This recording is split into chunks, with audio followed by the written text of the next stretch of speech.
Hello, everybody, and welcome to episode 4 of my Dumb Little Wrestling podcast. Today, we got a special little throwback episode of some sort, kind of like what we did for Money in the Bank, leading up to Money in the Bank this year. We're looking at SummerSlam, since, we're like 4 weeks away from SummerSlam this year, the hottest party of the summer, or the, whatever the heck they call it, trademark, their little slogan for it. But we got SummerSlam 2002 we're going to be looking at today. I just Googled what is the best SummerSlam pay-per-view WWE have done, and according to Sportster, or whatever it was called, they think this is the best one, so we're gonna find out if that's legit. I watched the pay-per-view earlier today. I knew some of the matches going in, like Rock and Lesnar, Mysterio and Angle, Triple H and Shawn Michaels. I knew those matches, and there's a few that I'm like, oh, I was pleasantly surprised that they were on the show. So, we're gonna look at that little pay-per-view 2002. That was like, what, 11 years ago? Holy brother, that was quite a while ago. So before we get started into the review and rundown of the show, I got some, usually I like to take the time at the beginning of the podcast to announce little things I'm going to be doing. So this Friday, there's going to be a ranking video maybe, and this Sunday there's going to be another tier list. I did a poll on what videos you guys would like to watch most, and tier list I think is currently winning. I think there's like 30-something votes or whatever, and tier list is winning by a good chunk, so more tier lists will be coming to the channel, but also a ranking video. So tier list and a ranking video will be coming out this Friday and Sunday. I don't know what order. I'm hoping the tier list will be Sunday, just like last week. And shout out to everybody that watched the newest tier list, the current champions in AEW and WWE. That one got like 1,000 views the first day it was out, and I really appreciate it. Thank you. So if you're new to the channel because of that video, hi, I do podcast every Wednesday where I look at a wrestling event. So, we're already 2 minutes in. Let's just, or however long, let's just get right into it. They're in Long Island, baby, MJF's homeland. You love to see it. They opened the show with Kurt Angle and Rey Mysterio. I've seen this match probably about 3 times before this. It is such a good match, and it never fails to impress me on how, smooth they, transition with one another, how they gel together, their wrestling styles. You got the mat-based Olympian Kurt Angle, high-flying luchador Rey Mysterio. It's so good. Kurt Angle comes out, he's waiting for Rey to do his entrance, but he sneak attacks Kurt Angle with a springboard head scissors from behind. Gets the match started, very hot, wow, look at him go, look how fast he is. Angle hits some gnarly suplexes on the little guy, when a bigger guy wrestles a smaller guy, it's so cool to see him, do suplexes and different, lifts to him. It's just so good, like I was saying, they work so well together. But yeah, some great suplexes on Rey Mysterio, and Rey Mysterio is really good at slipping out of holds and dodging attacks from Kurt Angle. Mysterio counters an Angle slam with a beautiful arm drag. Angle, gets him up on his shoulders. Rey, just spins midair, arm drag. It's so damn good, man. There's a spot where I think this has been one of the earlier, or the first times this has happened in WWE, because I can only recall a few times where people do this, but this seems to be the earliest to my memory. So Angle's on the floor, he's like, ooh, and the referee's telling Rey Mysterio to chill, let Angle catch his breath outside, let him get back in the ring. So the referee, he's leaning through the middle rope, he's like, hey, Angle, come on, and Rey Mysterio does a senton over the top rope and lands on Angle on the outside. Very nice. He hits 619 and a West Coast pop, and Angle kicks out, and then the end, we see Rey go for a Hurricane Rana from the top rope, but Angle just kind of falls and lands on his feet. Both guys hit the mat, and he grabs Rey Mysterio's leg, traps him in that ankle lock. Rey Mysterio has to tap out. He was dragging him around the ring, too. Rey was, kind of in the corner near the ropes. Angle just drags him like a little stuffed animal away from the ropes, and Rey has to tap out. Very good. It's only not even 10-minute match. I think it's 9 minutes or something. Very good, very fast-paced. If you haven't seen this match, I believe WWE has it up for free on their YouTube. Go check it out. It's just non-stop. The only time it slows down is when Angle is trying to get a submission in. Commentary are building it up as Angle said he wants to make sure Rey Mysterio taps out, and he gets the job done. So very good match between these two. I think one of the best opening matches to a WWE pay-per-view, and just SummerSlam matches in general. There's been a lot of SummerSlam pay-per-views and a lot of SummerSlam matches. This has got to be up there, maybe top 10, top 20. It's definitely one of the better ones. But moving on to a match that was kind of just fine. I just ate a bunch of cookies before this, so my belly's a bit full. We got Chris Jericho, Mr. Fozzy himself, versus Ric Flair, the Nature Boy. Woo! We got Ric Flair doing some chops to Jericho. Jericho being a little cocky, silly guy. You know, this match is what you would expect. You know, Ric Flair's like 52, I think they said on commentary in this match, so he's not gonna move super fast. But you know, it's Ric Flair. He's pretty good at what he does, I guess you could say. So yeah, the two guys go back and forth. Jericho gets the better of Ric Flair on a few occasions. You know, he's trying to take the turnbuckle pad off, and the ref's like, "No, Jericho, don't do that." And so while ref is trying to do some reconstruction to the ring, Jericho's choking Ric Flair with his wrist tape. Oh, you cheeky little guy. So that was really good. But in the end, however, we're gonna breeze past this match. There wasn't anything too crazy. But yeah, in the end, Ric Flair, you know, proves that he's the dirtiest player in the game, so he fights a little dirty while the ref is kind of pushed to the side. Ric Flair, low blow to Jericho, and then makes him tap out to the figure four. And, you know, it was a solid little match. There's a point in the match where I believe Jericho, like, takes the padding off the barricade and, you know, throws Ric Flair's head against it, jumps off the apron or the top rope like an axe handle. It looks okay. But yeah, Jericho's being silly in this match. One of the key things I remember was JR kind of like dissing Fozzy. It's like, oh, Jericho should stick to his day job. And Jerry Lawler's like, what? You didn't like Fozzy? Come on. Or something like that. Because the build-up to this match was them hitting each other with trash cans, I think. And then Ric Flair going nuts on like the Fozzy set when Fozzy did a concert on Raw. So, you know, nice backstory, I guess. But yeah, this was a fine little match. Nothing too crazy, but it wasn't bad. So yeah, we're going to move on. In a backstage segment, we have Paul Heyman motivating Brock Lesnar, hyping him up before his main event match against The Rock for the undisputed title. So, you know, right before this, I believe on like a SmackDown probably, I think that's when Brock beat the hell out of Hulk Hogan. So he's like, hey, you beat the crap out of Hulk Hogan, you're going to beat the crap out of The Rock. Yeah. So, you know, good to see that. Well, not right now, but Paul Heyman, Brock Lesnar, friends till the end. I wonder if we'll see him, like, pair up again before Brock or, like, Heyman retires, like, for good off-screen kind of stuff. I bet when Brock goes to the Hall of Fame, he's being inducted by Paul Heyman, vice versa. Even though I don't know if Brock would want to, like, induct Paul Heyman. I don't know if he'd want to talk, but those two seem like they're gonna go out, like, together in the end. But we're gonna move on to Eddie Guerrero versus Edge. I did not know this match was gonna be on the show. They're part of the SmackDown 6, and they're gonna go at it here. So I was ready to see some good action, and they did not have a match. They did not have the type of match I thought they were going to have. The SmackDown 6 are usually known for putting on super good, like, albeit fast-paced-ish kind of matches, but just like a nice collection, a nice combination of all the 6. They usually put on some good stuff. So it was a good match, but it was just a bit different than what I thought it was going to be, which is kind of good because, you know, in the end, a good match is a good match. So Eddie is targeting the shoulder of Edge after Edge takes a nasty spill through the ropes onto the floor. Eddie is really vicious in this match. He is just attacking the shoulder of Edge, man. Holy crap. He has like a hammerlock, I guess, I think it's what it would be called, and he's just not letting Edge go. We'll see more vicious submissions in one of the next matches.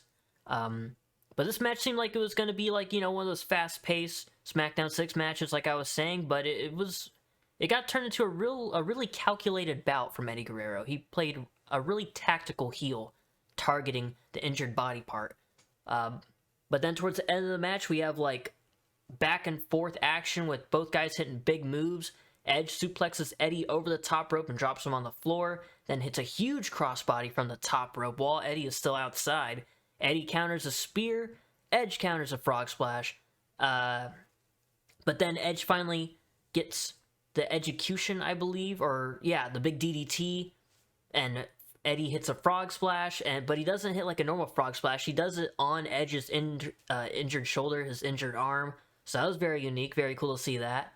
And then, you know, the pace gets picked up at the end, like I was saying, with the big moves, and Edge wins with the spear.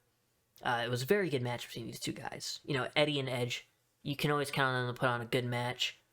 I want to point out, this was 2002, so Edge, a few years before he would be, you know, Ultimate Opportunist, Mr. Money in the Bank, heel Edge.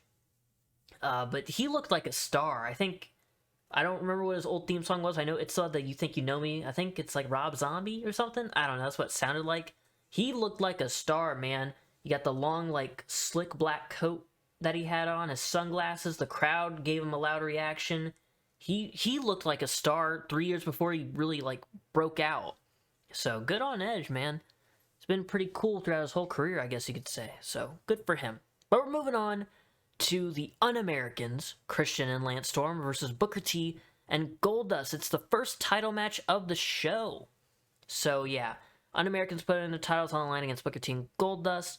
And, you know, this match was... I wasn't looking forward to the match going into it, you know? I like Booker T, I like Goldust, I like Christian. I'm not super familiar with Lance Storm. I've never watched much of his work, but I know he seems like a chill dude, and I get the gist, you know, very serious, if I could be serious for a minute.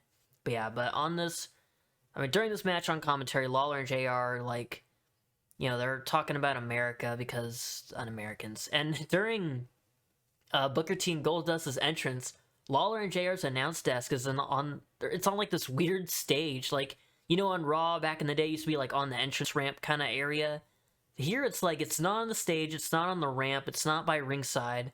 It's just like in this like pit area on a little elevated stage thing. I don't know why it looks so out of place to me. But yeah, Booker T and Goldust are the fan favorites going into this match, and also commentary note, again, Jerry Lawler is hyping up America. You know, he's like, oh yeah, it's all about America, you know? It's just like America to put these two guys, Booker T and Goldust, together, to have them fight together, and yada yada. It's like, I get it, America's cool. Oh, say can you see? And, you know, they're doing this because it's Un-American, so obviously, like, we hate America, so let's build up America. We gotta build up America. Gotta make America look strong, brother. But I hate the I hate America gimmicks, like, oh, I'm not from America, I fucking hate this place. And that's their whole personality. I hate gimmicks like that. But I like Christian, you know, I like Christian Cage in AEW right now. It's really, really good. So, any excuse to watch a Christian match, I'm here for it.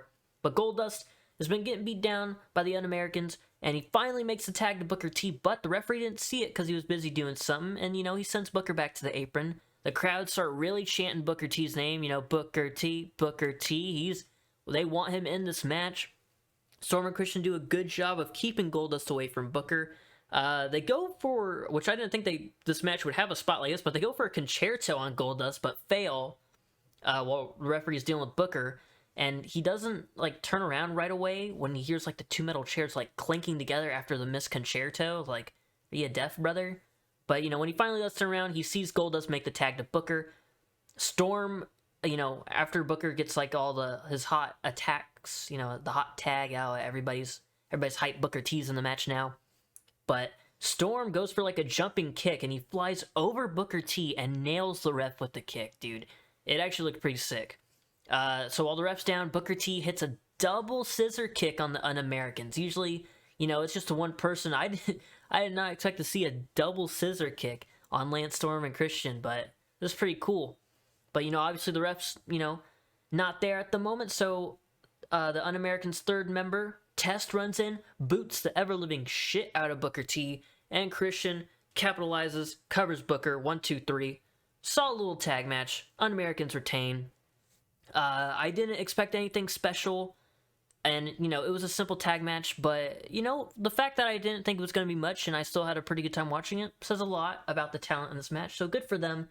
Nice little tag match. You don't need to go out of your way to see it, but it wasn't bad whatsoever. So far, we're, like, I believe 3 for 3 on good matches. We had a really good Kurt Angle and Mysterio match, really good Eddie and Edge, and, you know, decent tag match. So now we're moving on to... Oh, God, yeah, I have in my notes here. I don't even want to read this. I don't even want to go over this, but it was on the show, and what's the point of having a podcast where you go over wrestling shows if you don't cover the details and what happens? So they're at WWE New York, that restaurant thing in Times Square, I think, wherever it was. I just know it's in New York. Jamie Noble, I believe Cruiserweight Champion at the time, I think that was the title he was holding. They're doing a contest where Nydia is going to choose between one of two guys to make out with. Yeah, okay, you see where this is going. She chooses guy number 2, makes out with him on a couch, on stage, in front of everyone at WWE New York. and I have no words. I just don't. That's WWE for you back then. That's WWE for you. But it also doesn't help that we go to the backstage general manager's office. We have Eric Bischoff and Stephanie talking to one another, and Eric Bischoff says he loves that Nydia and is glad that she knows her place in this business. Yep, after making out with a guy on a couch in front of a bunch of wrestling fans, that's her place in this business. Yep. Oh God. But yeah. Oh, and so yeah, throughout the show, it's like a Raw and SmackDown kind of thing, because this was like, I think, the first year of the brand split. So SmackDown GM Stephanie McMahon, Raw GM Eric Bischoff, they're going back and forth throughout the show, seeing which show will have the better performance. It doesn't really matter to me. I don't care. I'm sure back then it was like a big deal, since, you know, brand split was new. I don't care, but it's nice to see Stephanie and Eric, even though Eric sounded really cringy. I thought Eric was like a really good heel, and I know he is, and like a really good talker, but he just sounded really corny. And not in like a haha fun heel way. Just, I don't know. I wasn't buying what Eric was selling. Freaking Bischoff. Alright, well, moving on to them talking backstage leads up to, Eric Bischoff wants RVD to bring the Intercontinental Championship back to Raw.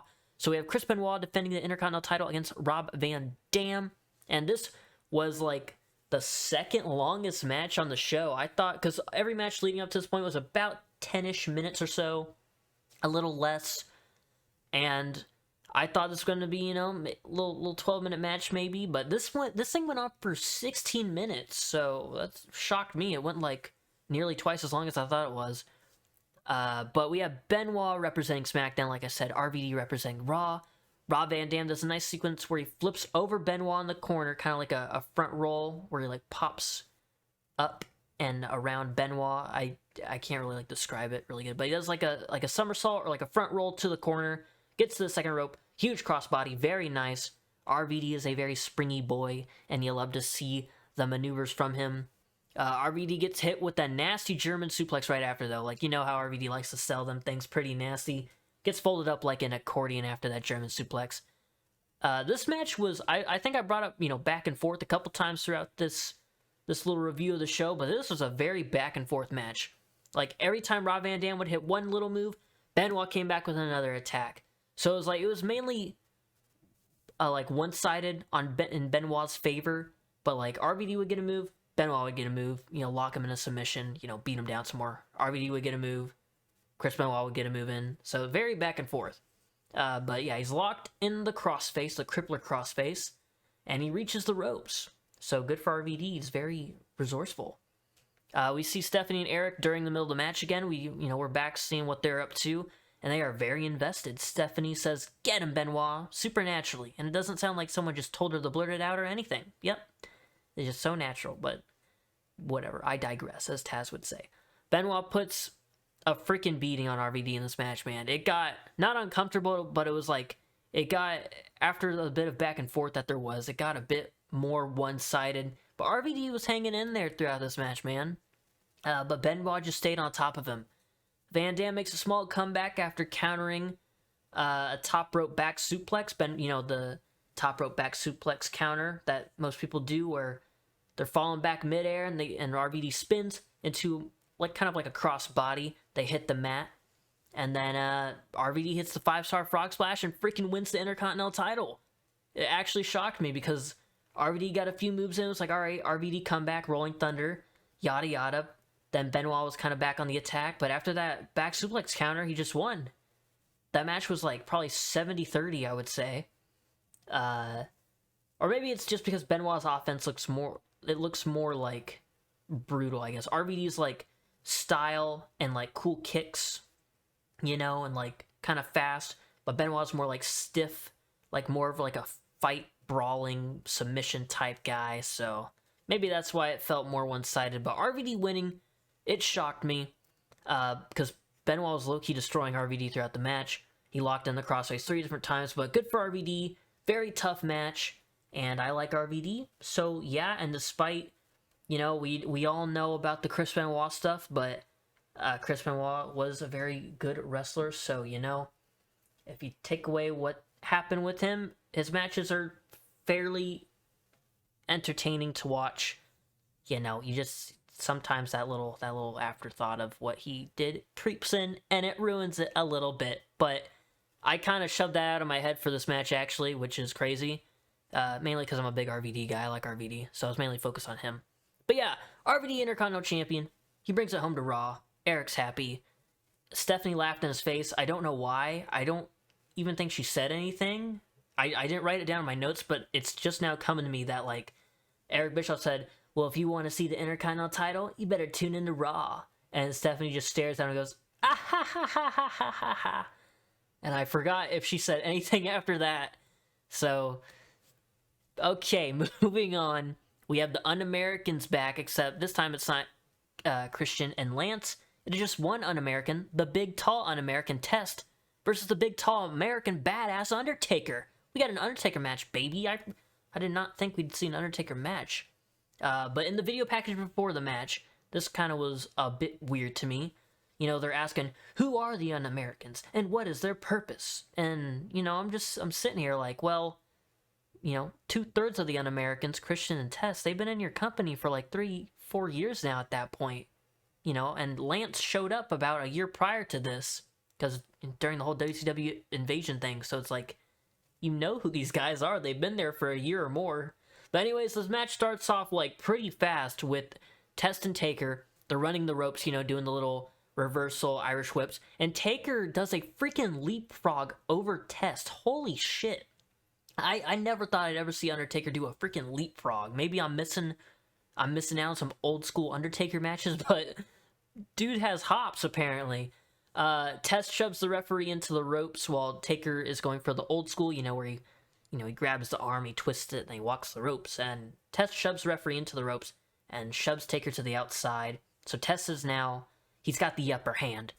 They have Test and Taker, for big dudes, you know, and for me not being super familiar with Test, and me mainly knowing Taker for, like, you know, later in his career when he was doing the whole, you know, Dead Man, WrestleMania, big awesome dude. Very explosive offense from these two guys. I cannot remember the last time I saw Undertaker move so fast. He was moving like a borderline cruiserweight in this match, I'll tell you what. But Undertaker hits Test with the chokeslam, and Test kicks out, which cool little thing for Test to do. I did not expect him to kick out of a chokeslam. I didn't know how serious the whole Un-American thing was. You know, I thought they were more like I don't think they lasted very long. But Test kicked out of a chokeslam, impressive. And Undertaker's about to go for the last ride, but we have Lance Storm and Christian Cage. Oh, not Cage at the time, but we have Storm and Christian. They run down to the ring. They're back on our screens, so yippee. But they receive a couple of choke slams. They're quite easily taken care of. Test hits a big boot on Taker, but Taker kicks out. And at that moment, I low-key thought that might have been the finish. I was like, oh, they're going to give it to Test. But no, Taker kicks out of the big boot. We all know how good that big boot of Test is. It's so beautiful. It's just like stiff, flawless, and it's like, I don't know. There's not a word to describe the big boot. It's magical. But yeah, so Test obviously frustrated that Taker kicked out of his big boot, his big beautiful boot. Test grabs a chair, and the referee's like, don't do that. And Test says, fuck you, and shoves the referee, and he gets kicked in the face. Taker hits his own big boot, but the chair was between the boot and the face, so that's not a good equation for Test's pretty little face. Gets the chair kicked right into him. Taker hits a tombstone power driver for the 3 count. He grabs the American flag, or not the American, just an American flag, not the, he didn't go to like Washington D.C. or whatever, but he grabs an American flag from a fan, and he celebrates the win. And he gets on his motorcycle, he gets on his motorcycle and he rides off into the sunset. Yeah, he did it for The Rock. He did it for America. So we're moving on to my match of the night. And if you've seen this pay-per-view, or if you're just looking at the screen and you see the 4 little pictures, you can tell what I'm talking about. We have Shawn Michaels versus Triple H. It's a non-sanctioned match. Shawn Michaels' first match back since his back injury in that casket match with Undertaker in 1998 at the Royal Rumble. You know, he went on to hand the title over to Austin at Mania in that pretty good little Mike Tyson shenanigan match or whatever. And then, he hasn't been back in the ring since in a match. He's appeared here and there, but now he's back in a match, an unsanctioned match. The promo package, the little video thing before this match was very good. It got me pumped for the match, that's what it's supposed to do. So good job, production boys. Very nice little hype video package. Triple H, attacked his best friend. He's like, "You're done. I'm killing you, Shawn Michaels. HBK is dead." Has a nice little reverb, the echo. Makes it really dramatic. So it's a very good video package. So Shawn Michaels comes out in his Bible verse wife beater and blue jeans and his little boots. And he kicks things off strong by sending Triple H to the outside and launches himself over the top rope with a nice little cross body. Hits Triple H with the trash can. And already looking for sweet chin music, but Triple H hits him with the backbreaker. The source of Shawn Michaels' pain throughout the past 4 years. So this is where Triple H turns into the cerebral assassin. He goes... he attacks that back probably for the next 10 minutes. But Shawn Michaels, up until, Triple H attacked the back, he looked like he had not missed a step, man. I'm telling you. He skinned the cat, flipped back over into the ring, hanging onto that rope. That crossbody, like I mentioned, outside to the floor on Triple H, very nice. Shawn Michaels, you couldn't even tell the dude had ring rust. He was playing all the hits. So it was very, very cool moment. I wasn't, I was born in 2002. I was born a few months before this match happened. So it was very cool. I felt like I was a fan, I was around back then being like, wow, Shawn Michaels is back. I was, it was a cool moment, I'm sure, for everybody watching at the time and even just sitting here watching it today. So yeah, Triple H does that backbreaker after he catches the sweet chin music. He zeroes in on the back of Shawn Michaels. He's in full control, like I was saying, about the next 10 minutes. He takes off Shawn's belt and starts whipping him with it. And then even the buckle, the big Texas belt buckle on that belt, he just boom, bashes it into Shawn Michaels' head, and Shawn is bleeding. Ooh. I don't know if you can hear my cat. My cat just started meowing. My cat wants to chime in on this podcast, but no guests allowed. This is a solo operation. Okay, anyways. So Triple H goes, he grabs a sledgehammer. You know how Triple H loves a sledgehammer. But the ref is like, "That's too far, buddy. Nah, nah, nah, nah, nah. Nah, nah." He takes the sledgehammer away from Triple H, so instead Triple H uses a chair. He uses a chair to torture the back of Shawn Michaels. So, take all the toys away from Triple H. He is going to do what the game does, and that is attack and destroy and, yada yada. I don't know why I'm trying to make this sound so dramatic. Triple H is beating the crap out of HBK, and he goes for numerous pin attempts, but Shawn is he's kicking out, It's like, hey, just make this easier for yourself and just stay down. But Shawn Michaels keeps kicking out. Triple H goes for probably 6 different pin attempts. And he was frustrated little boy.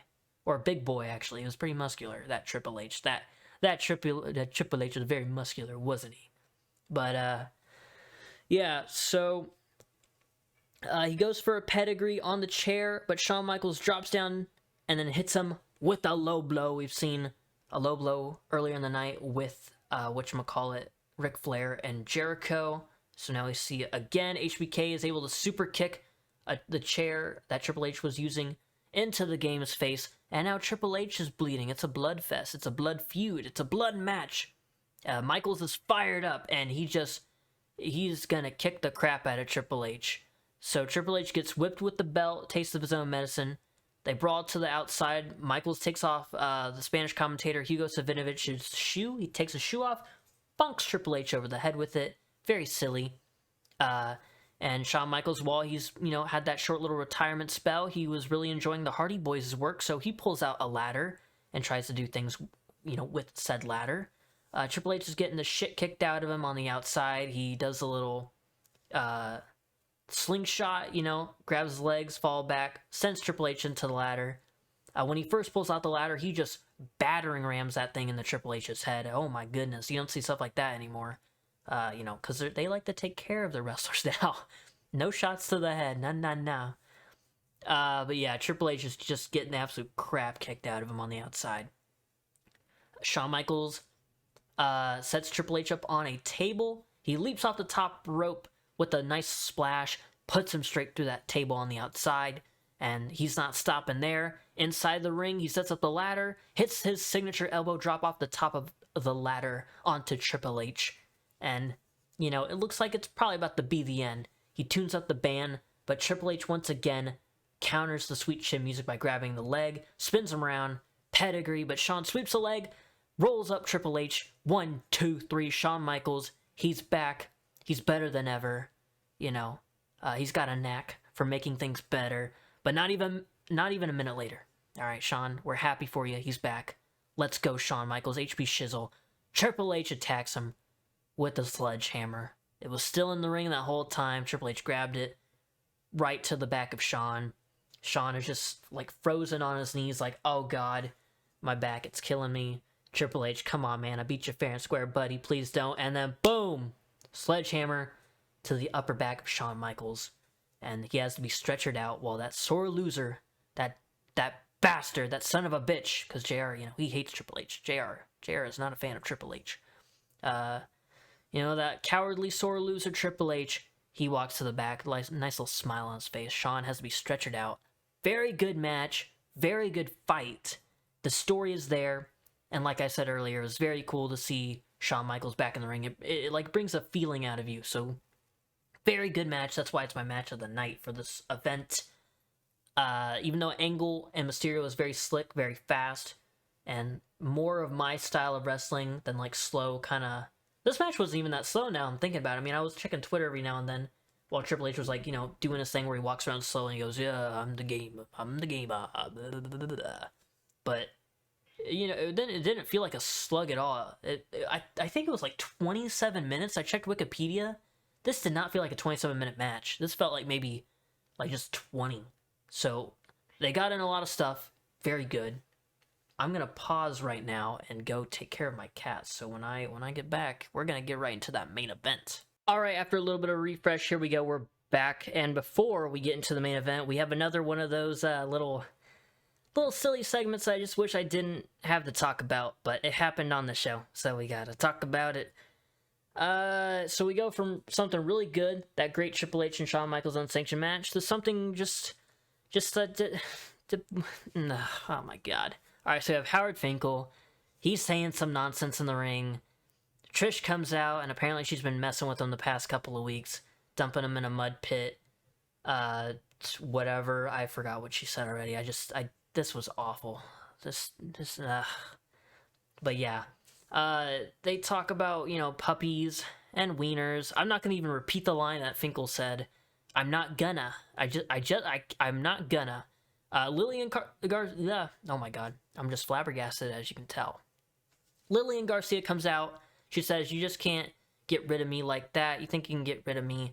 Slaps the Fink, kicks him in the dick. Then, yeah, you know, I like Trish Stratus. I like Lillian Garcia. I like Howard Finkel. But this was fucking dumb. It was just...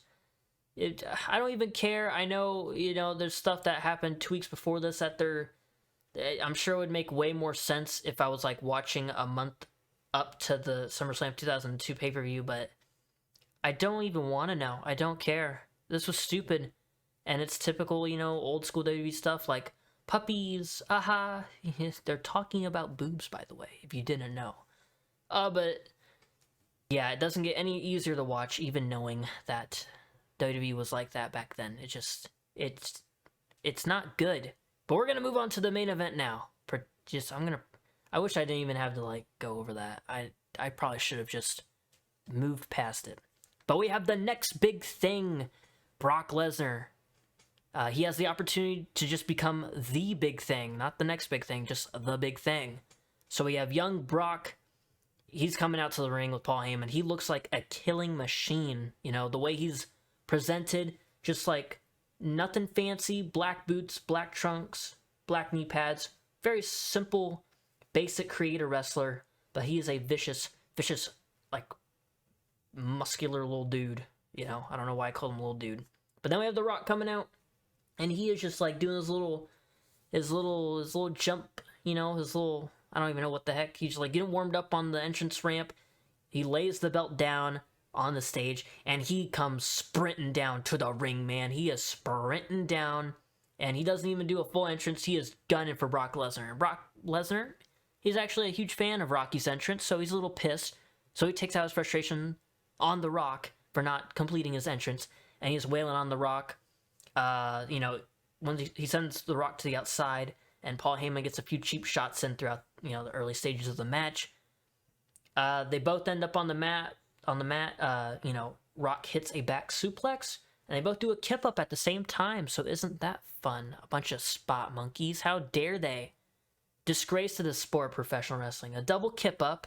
How staged you need to make this look. I'm just kidding. It was very nice looking. It was very fun too. While the referee is dealing with Paul, Brock hits The Rock in the midsection with a solid steel chair. Good God almighty. And Brock keeps The Rock. It's hard to really go like Brock Rock. It's just Rock, but with a B. So don't mind me if I'm stumbling. I would just call him Dwayne. And why am I not just calling him why am I just not calling him Lesnar? Whatever. Brock keeps The Rock in a bear hug for a good while, but The Rock will not stay down. The Long Island crowd throughout the match, they're 50-50. A lot of them are like, yeah, newcomer, new guy, Brock Lesnar, let's do it. And, they're booing The Rock. But also, when The Rock gets some offense in, they're like, we can't help but cheer The Rock. It's the freaking Rock. We love The Rock. So, yeah. The match spills out onto the floor. The Rock slingshots Brock Lesnar into the steel post, and that man goes flying. The leap off the ground when Rock does the slingshot, he bonks his head on that steel post, and because he's so sweaty and probably oiled up, he's sly. I don't know if you could go see the match on YouTube or if you have Peacock or the network or whatever, but if you see right after the slingshot, Brock Lesnar slides across the mats on the outside. He is, I guess, just all the sweat or oil or whatever the hell.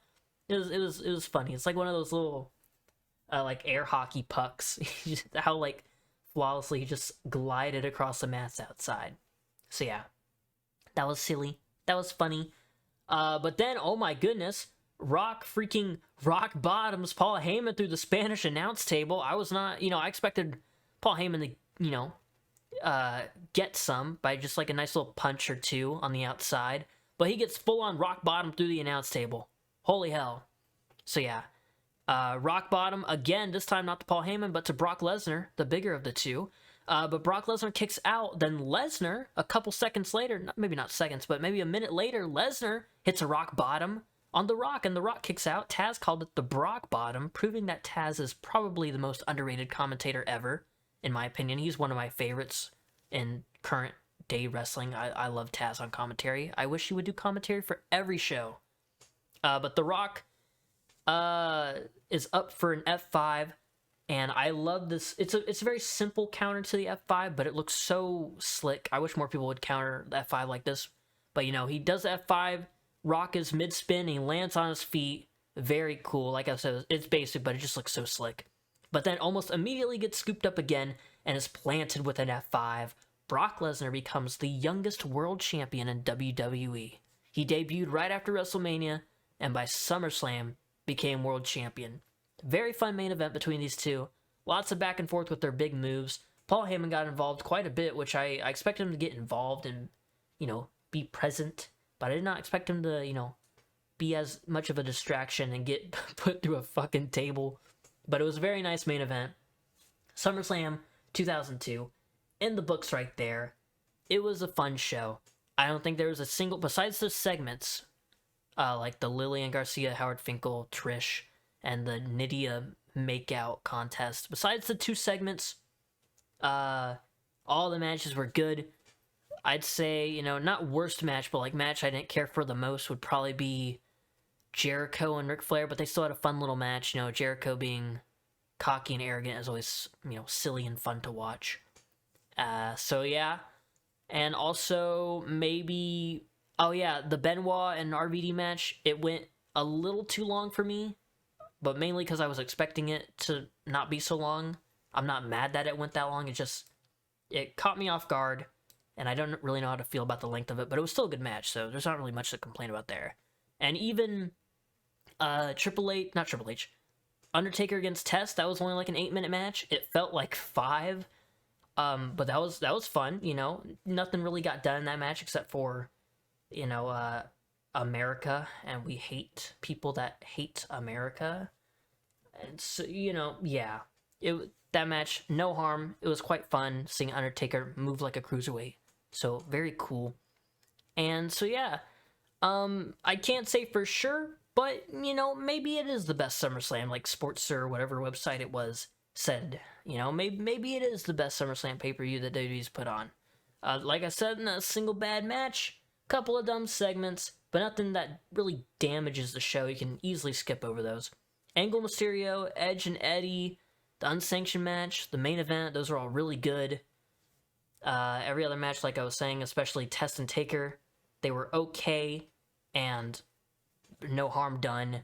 Surprisingly, no women's matches on the show. I thought there'd be at least one. I don't even know who was women's champion summer of 2002. I thought it would have been Trish. I think it's Survivor Series that year. They do like an Extreme Rules match, right? I believe it's maybe. I'm taking a wild guess here. Also, because I have like 10 minutes to spare on the podcast.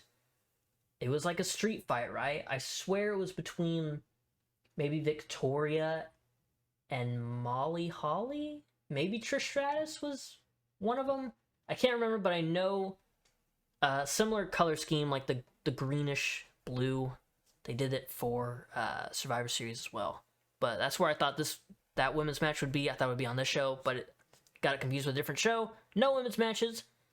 But knowing WWE back in the day, if it wasn't going to be one of the few women that actually put on very good matches, it probably was just going to be some bra and panty stuff. So maybe it's best that they didn't have a women's match on the show. So, you know, whatever. But yeah, good show. Usually I would blabber for like 10 more extra minutes, but no harm in ending the podcast, you know, a bit early. I got the tier list that's coming out this weekend that I brought up at the beginning of the podcast. I haven't recorded yet. I'm probably gonna record it right after this, and my voice is already a tiny bit drained. But oh my god, it's gonna be a long one. I'm gonna tell you right now, it is the entire main roster of WWE. I did the full roster of AEW. That was a 2-hour-long tier list. This one, I don't think there's that many names on it. But oh my god, it's gonna be a long tier list. So I hope you guys are ready. Strap in. You know, get your seatbelts on for that one coming out Sunday or Friday. I still don't know, depending on how efficient I am. But I will see you all, you know, this Friday, then Sunday, and then back again on Wednesday. The Friday and Sunday uploads probably won't be a continuous thing, maybe for the next couple of weeks, as long as I have some fuel in the tank and some video ideas in the noggin. But for sure, podcast every Wednesday. Video every Friday, if not every Sunday, you know, depending on how much work I get done. But enjoy the 2 videos and a podcast a week for the next week or two. So, yeah. But I'll see you Friday, Sunday, and next Wednesday. And, you know, other than that, if you're not going to watch those, then I'll just see you whenever. Goodbye.